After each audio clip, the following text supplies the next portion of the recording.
When it comes to creating good content for your YouTube channel, most of us, when we start out, overlook one of the main components of the whole process, and that is getting good quality and clean sounding audio. Now, of course, this is something I did. This is something that most creators do when they start out. They overlook the process of getting good quality audio because you really don't want to keep spending all this money on different things because you had to spend the money on the camera, you had to spend the money on the light stands and the lights, and then the lens, and there's so much that goes into it. You get overwhelmed, and at the end you're probably wondering, do I really have enough money to get this good quality mic? What do I need to get it all set up? There's got to be different things and components to make the quality of the audio sound much better. I'm just going to stick with a 3.5 millimeter jack type microphone, stick it into the camera's input, and then we're good to go. That's where today's video is going to come in, and that's where I'm going to kind of show you something that I actually just set up. This is the audio setup that I'm using for my filming of my YouTube content from this point on. And yeah, it's not as expensive as we think. Welcome back to the channel, guys. My name's Dylan, and in today's video, we are going to take a look at actually the exact setup I have going on right now. I just got all the parts and pieces and built the rig to hold everything together probably about a week ago. So I've been testing it out, and I want to bring forth what I have found. And this is a under $300 studio quality audio setup, and this thing is just really amazed me on how good the quality of audio sounds. We're gonna break the video down into different sections to really kind of like make it ebb and flow into the end piece, where we're gonna sum everything up and kind of finish out that way, where we have the different pieces and then the combining of the two pieces and a rig that I'm using, and you know, the whole shebang is just going to be set out in sections. Again, this is going to be easier for you guys to just kind of follow along, maybe go back if you missed something and want to go back and check that part of the video out. And when we talk about the products in today's video, do not worry, I got you guys covered. All of these things, the different components that make up this $300 budget audio setup, is going to be provided for you down below the video, you know, like in the description section, for you guys to use as pathways to get these products if you choose to do so. Now, again, this is something that is subjective, right? A budget is a subjective thing. So what I think may not be that expensive. Some of you guys may think it is too expensive. So don't worry, I got you guys covered there and provided an additional cheaper parts list below the initial parts list for the ones in today's video as well. And before we get started with the main portion of the video, if you guys do find yourself enjoying the video today, make sure to leave it a thumbs up. And if you're new to the channel and you liked it and you want to kind of see more of the content that's produced on this channel, make sure to hit that red subscribe button, the bell icon to the right of it, to be notified whenever new content is posted to the channel.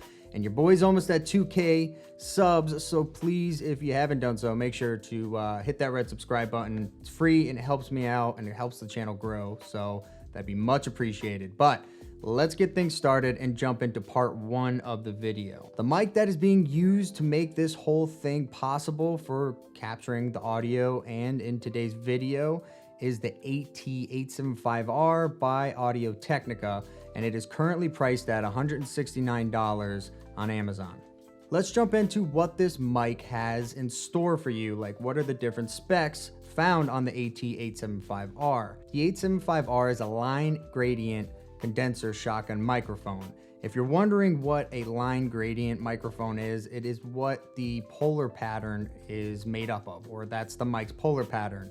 And essentially on this microphone, what that also means is that where there is noise coming in from all over the mic, right, from different angles, it rejects it from the sides and behind the mic and really has a good sounding quality of audio when it's pointed directly at your target. So it picks up their vocals or whatever you're trying to pick up with this microphone. It picks up that and rejects any other unwanted outside noise. The frequency range of the mic goes from 90 hertz all the way up to 20 kilohertz. Has a sensitivity of -30 decibels. The mic does require a 48-volt phantom power supply to work. Without that, the mic will not work. For the build quality of the AT875R, it feels really durable, and it's surprisingly shocking with it only being $169 and not one of those high-end studio quality microphones that you see like the D82 or any of the Sennheiser lines. This is a really durable mic from what I can tell.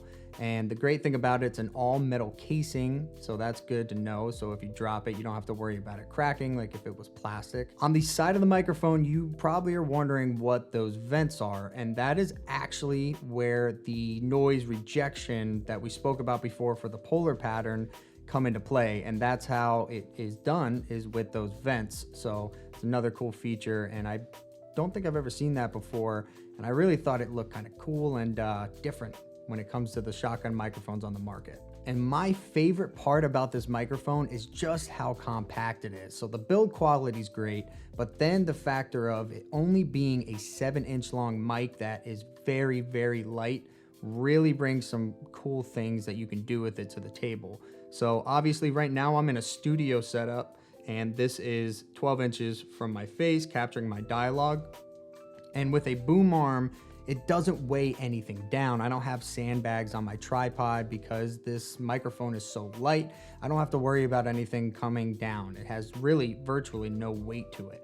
And then if you are one of those run and gun style of shooters and filmmakers that do a lot of vlogging, this microphone's perfect because it's so compact and kind of fits into that whole persona of like a mirrorless type camera where everything's compact. This mic can just add to that whole package, with it being only 7 inches long, super light, capturing great audio, perfect for the run and gun style shooter or the vloggers out there that were wondering. My opinion is really natural sounding, not very tinny, not too much bass. It does have a bit of a boost on the higher end, so it produces that warm, natural sound for dialogue, but it's not over the top, and it doesn't mean it's eliminating anything from the low end or the bass, so do not worry about that. Obviously, you guys are listening to it. You guys can let me know down in the comment section if you do feel it sounds a little less or it needs some more bass or the lower end frequencies, but I actually really like the natural sound this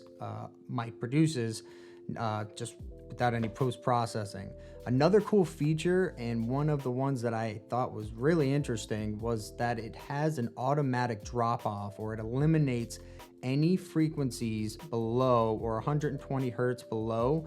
It eliminates those out. So what that does is if you have those low noises like that, you maybe can't hear something like hissing in the background, you got a fan on, maybe air conditioning, something like that, it eliminates that. So you don't even have to worry about that in the post-processing process for your editing of your film.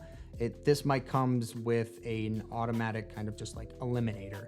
So not only does it eliminate noise from around the mic, it does so with the frequency range too, with that 120 hertz drop off. Really cool bonus. We know that you're gonna have to have some sort of 48 volts of power to actually power the mic itself, and without that, we can't get the mic to work. And that's where the CVM-AX3 by Comica Audio Mixer comes into play, which is currently priced at $98 on Amazon. And this provides not only an XLR input, so the XLR output from the microphone has something to input to. It also provides that phantom power supply, which is that 48 volts required to power on the AT875R. Taking a look at the front side of the CVM-AX3 audio mixer, you can see that there are a ton of different inputs, there being 2 XLR inputs and then 2 3.5mm mono inputs for the 3.5mm style microphones, and then a stereo output for a 3.5mm microphone as well. Then on the right side next to the inputs, you can see there is the phantom power supply for that 48 volts needed to power most condenser mics and the AT875R itself. On the back side of the CVM-AX3, there are the gain knobs, so these are used to adjust the input, whichever one you chose, either left, right, 1, 2. This is where you would adjust the gain for those different inputs, as well as the on-off switch for the audio mixer itself. And then we have the outputs available. One of the cool things about the outputs on the back of the CVM-AX3 is it has a headphone jack. That is used for kind of checking your audio before you get to the filming part of your video to make sure everything sounds good and it's good to go. This is kind of for like that real-time monitoring of your audio itself. Next to that, there's the aux input, and then there's an additional output for the audio from the mic to something like the setup I'm using, where it is directly plugged into my Canon camera. Therefore, I don't have to do any post-processing, because what this allows for is direct output to the video file. So I don't have a separate audio file and a separate video file that I got to sync and post-process. Everything's all in one. So the audio is attached to the video without the need to do any post-process of syncing the audio to the video. To power the audio mixer itself, it requires a 9-volt battery via the tray that you just pull out with the little notch that is provided by Comica, and insert a 9-volt battery, and then you're good to go. You have the power needed to turn on the AX3. In terms of the build quality of the CVM-AX3, it feels, again, really durable, just like the AT875R. It's an all aluminum build, but there is that hard plastic on the outside of it. And then on the top, there is some non-slip material to make sure if you mounted a camera on top of the CVM-AX3, it doesn't move around. But all in all, I mean, this thing feels really durable. And if you dropped it, I don't think it would break. That hard plastic on the outside feels really hard to the touch. And then that all aluminum casing for the makeup of the CVM-AX3 just feels all in all really nice. And for $98, you really can't beat it. If you guys want to see my actual all-in-one setup for filmmaking, make sure to comment down in the comment section below. All the products and different things that I use to make my videos are going to be found again in the products links down below the video. And I will provide that cheaper budget option for those of you who don't want to spend that $200+ on this setup itself. I'll provide a cheaper version for you guys.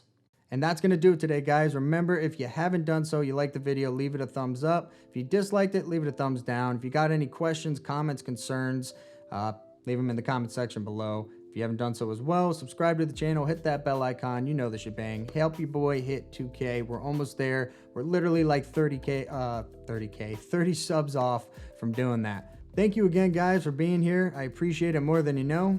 And until the next time, happy decoding.